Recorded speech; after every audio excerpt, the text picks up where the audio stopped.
O livro de Juízes, capítulo 13, o título diz: O nascimento de Sansão.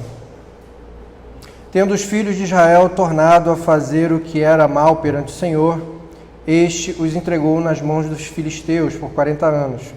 Havia um homem de Zorá, da linhagem de Dan, chamado Manoá, cuja mulher era estéril e não tinha filhos. Apareceu um anjo do Senhor a esta mulher e lhe disse: Eis que és estéril e nunca tiveste filho, porém conceberás e darás à luz a um filho. Agora, pois, guarda-te, não bebas vinho ou bebida forte, nem comas coisa imunda, porque eis que tu conceberás e darás à luz a um filho sobre cuja cabeça não passará navalha, porquanto o menino será nazireu consagrado a Deus desde o ventre da sua mãe, e ele começará a livrar a Israel do poder dos filisteus. Então a mulher foi ao seu marido e lhe disse: Um homem de Deus veio a mim. Sua aparência era semelhante à de um anjo de Deus, tremenda. Não lhe perguntei de onde era, nem ele me disse o seu nome. Porém me disse: Eis que tu conceberás e darás à luz um filho. Agora, pois, não bebas vinho, nem bebida forte, nem comas coisa imunda, porque o menino será nazireu consagrado a Deus, desde o ventre materno até o dia de sua morte. Então Manoá orou ao Senhor e disse: Ah, Senhor meu, rogo-te que o homem de Deus, que enviaste, venha outra vez e nos ensine o que devemos fazer ao menino que há de nascer. Deus ouviu a voz de Manoá, e o anjo de Deus veio outra vez à mulher, quando esta se achava assentada no campo, porém não estava com ela seu marido Manoá. Só até aqui, irmãos. Pode sentar, glorificando ao Senhor. Irmãos, eu li esses 9 versículos só para a gente entender o contexto do capítulo 13 do livro de Juízes. É o nascimento de Sansão. Neste momento, Manoá tinha uma mulher, sua esposa, ela era estéril. E aí um anjo apareceu para a esposa e veio dar a notícia: olha, você vai ter um filho, ele vai ser separado, nazireu é separado, então ele vai ser ungido e ele vai começar a livrar o povo de Deus da mão dos filisteus. E ela ficou assim, em estado de graça. Imagina o estado que a gente ficaria, irmão, se um anjo aparecesse e desse uma notícia dessa, a moça sendo estéril e o anjo falando: vai ter um filho. Ela chegou, foi contar para Manoá, para o seu marido. A Bíblia não diz se ele acreditou ou não. Mas a primeira atitude que ele teve não foi falar: ah, olha, minha esposa, então vamos preparar a sua comida nova, vamos separar um lugar para você ficar, então o negócio é sério, né? Veio uma mensagem de Deus. Não, a primeira atitude que ele teve, no versículo 8 diz: depois que ele recebeu a notícia da esposa, ele fala: então Manoá orou ao Senhor. Então eu entendo que ele tenha ficado em algum tipo de dúvida, porque não é uma reação natural. Se uma esposa chega para o marido e conta uma notícia: olha, um anjo veio e falou comigo e deu certas ordens. Então qual seria o caminho natural? Seguir aquelas ordens. Mas ele foi orar.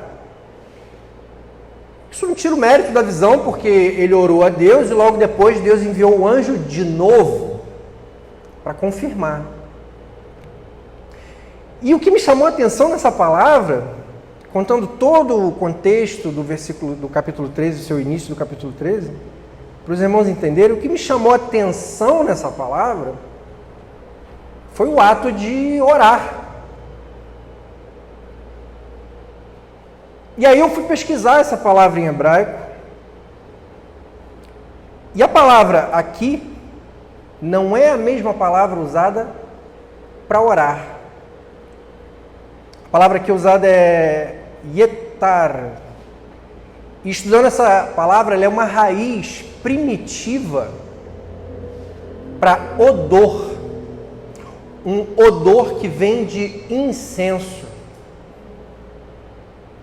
Achei aquilo um pouco complicado, né? Pesquisei um pouco a mais e aí O Davi, no Salmo 141, diz, 141, versículo 2, versículo 1 também: Senhor, a ti clamo, dá-te pressa em me acudir, inclina os ouvidos à minha voz quando te invoco. E aí o versículo 2 diz: suba à tua presença a minha oração como incenso, e seja o erguer das minhas mãos como oferenda vespertina, ou seja, uma oferenda da parte da manhã. Então, o ato de erguer as mãos já vem embutido no ato de orar como se fosse um mini sacrifício durante a oração. Então, Davi é claro aqui que ele diz que suba à tua presença a minha oração como incenso. E aquilo me deixou intrigado, porque qual seria a relação da oração com o incenso? E aí eu peço aos irmãos que abram as suas Bíblias no livro de Êxodo, capítulo 30.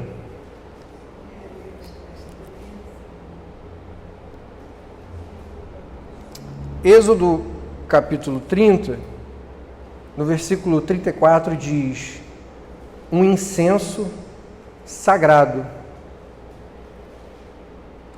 Disse mais o Senhor a Moisés: toma substâncias odoríferas, estoraque, ônica e gálbano, estes aromatas com incenso puro, cada um de igual peso, e disto farás incenso, perfume segundo a arte do perfumista, temperado com sal puro e santo. Uma parte dele reduzirás a pó e o porás diante do testemunho, na tenda da congregação, onde me avistarei contigo, será para vós outros santíssimo. Porém, o incenso que fareis, segundo a composição deste, não o fareis para vós mesmos, santo será para o Senhor. Quem fizer tal como este para o cheirar, será eliminado do povo. Então, irmãos, Moisés recebe ordens de Deus de como o templo deveria ser construído, organizado, segregado em áreas. E aqui especificamente o Senhor dá ordens a Moisés sobre como o incenso deveria ser. Ora, Manoá, quando orou, o original em hebraico diz que ele liberou um odor de incenso. Davi diz que suas orações subam a Deus como incenso. E havia uma área no templo específica para queimar o incenso, na época do templo primitivo. E o que é mais interessante, irmãos, que o Senhor está dizendo a Moisés, é o mistério por trás de como que esse incenso ele tem que ser composto. Porque ele é bem específico aqui, Deus é bem específico com Moisés e fala no versículo 34, toma substâncias odoríferas, estoraque, ônica e gálbano. Mas por que eu não posso pegar rosa? Não posso pegar uma fruta? Uma maçã. Maçã com canela tem um cheiro bom, não tem? É agradável. Você mistura. Chá de canela tem um cheiro agradável. Mas por que estoraque, ônica e gálbano? E aí quando a gente vai ver a fundo, cada um desses ingredientes para o incenso, eles têm uma complexidade diferente em se conseguir. Não era algo muito simples de você simplesmente tirar do pé ou você simplesmente ter em casa. O estoraque é uma resina que vem de um arbusto chamado mirra. É bem específico. Esse arbusto, ele libera de maneira espontânea e constante, sem parar, essa resina, que se chama estoraque. E ela é liberada em forma de gotas. Ela é espontânea e constante. A ônica ela é uma membrana fibrosa, veja bem, irmãos, que envolve a concha de um molusco de águas profundas.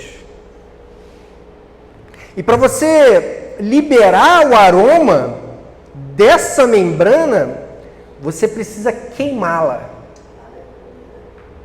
Você precisa queimar essa membrana e ela sim libera um aroma penetrante e duradouro.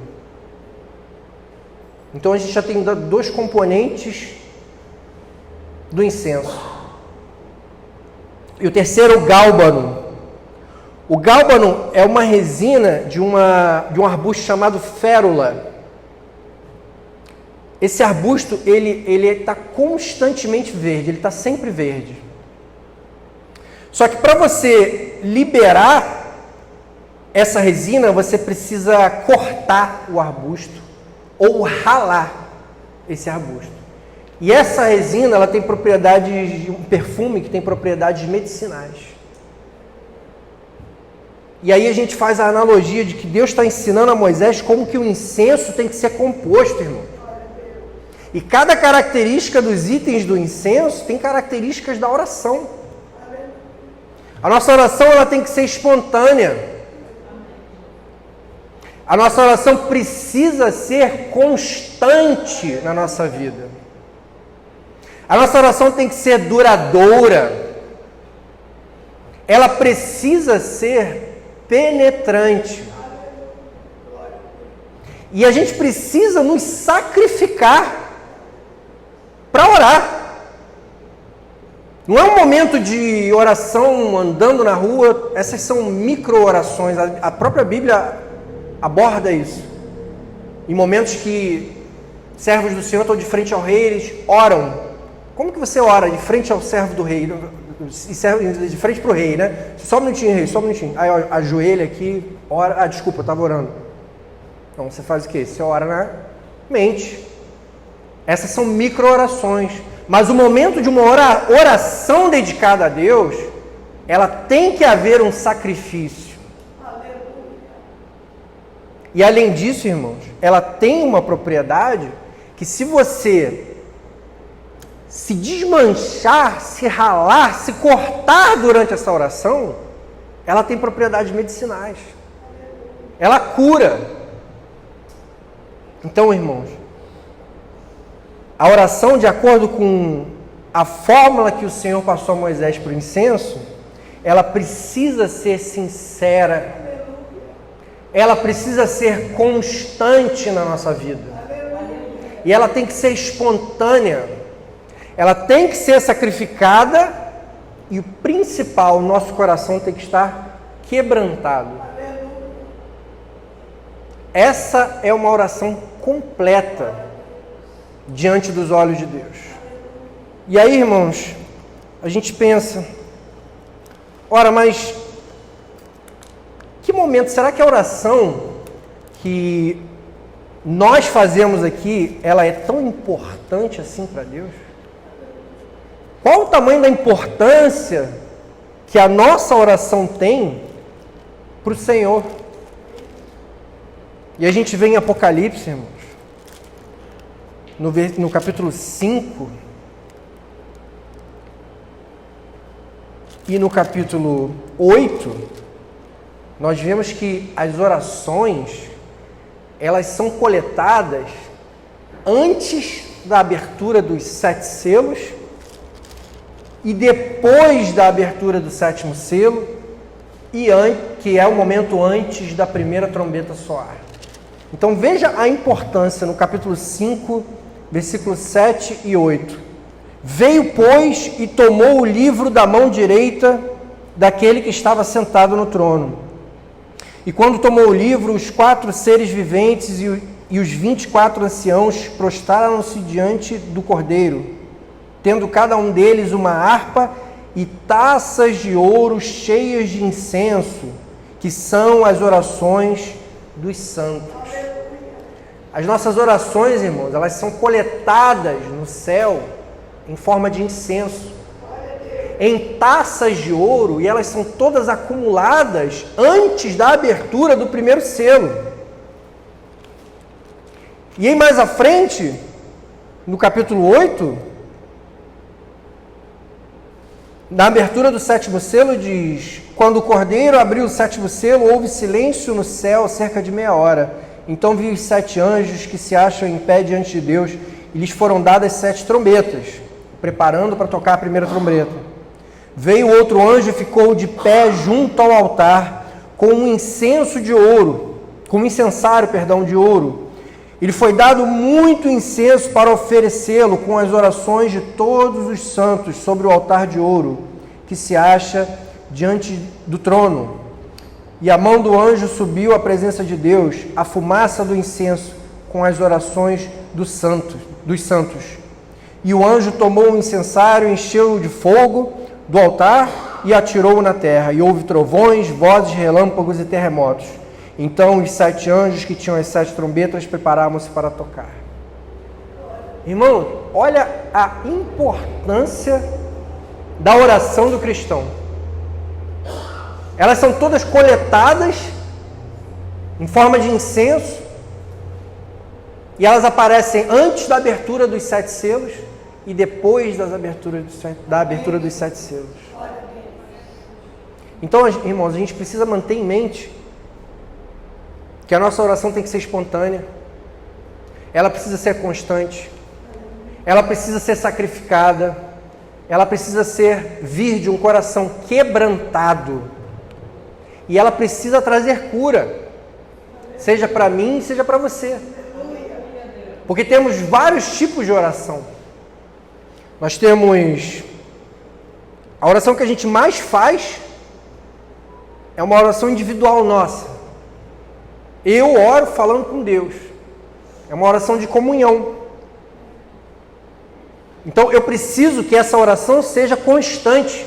Eu preciso estar constantemente em oração, constantemente em comunhão com Deus.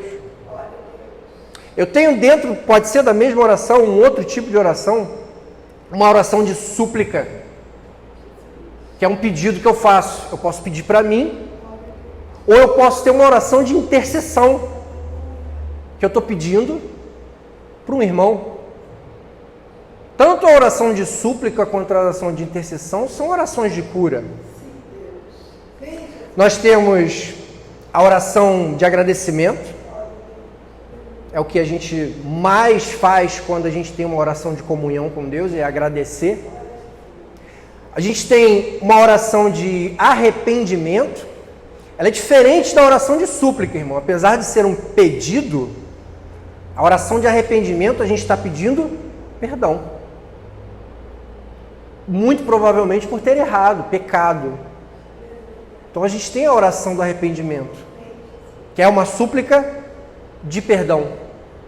A gente tem a oração que é a que menos fazemos, mas que deveria ser a mais feita por todos nós, que é a de guerra espiritual. Porque a nossa luta não é contra a carne, nem contra o sangue, mas contra os principados e potestades desse mundo tenebroso. E a oração, irmãos, acima de todas as orações, que é muito raro a gente fazer, uma oração exclusivamente para adorar e exaltar a Deus. Aleluia! Então, se a gente conseguisse juntar esses 7 tipos de orações, em todas as vezes que nós fôssemos orar, você imagina a complexidade desse incenso subindo para essas taças de ouro? Então, irmão, nós temos que querer fazer parte disso. Eu quero que a minha oração esteja nesse incensário. Eu quero que minha oração seja espontânea, que ela seja constante, que ela seja quebrantada, que ela seja um sacrifício da minha vida, que ela tenha intercessão, súplica, agradecimento, adoração, que ela seja de comunhão, que ela participe da guerra espiritual, mas acima de tudo, irmãos, que ela adore e exalte ao Senhor. Amém? Amém? Que Deus abençoe a igreja, em nome de Jesus.